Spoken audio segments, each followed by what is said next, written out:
8 minut a 18 sekund. Liberec si zatím v 5 příliš nezahrál.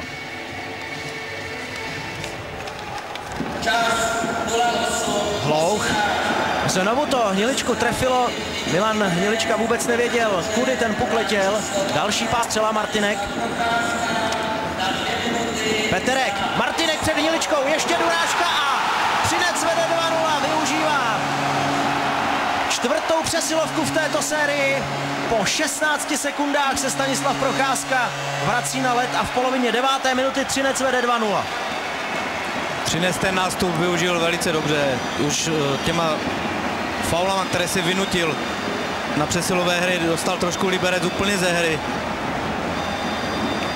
Jsme viděli krásnou kombinaci, kdy z začátku to nevypadalo, nemohli se ustát Honza Peterek, tak jak už jsem Kotouč pro něho není ztracený, zpoza branky takovou zadovkou přes Jiruše na volného Martinka, tam ten hráč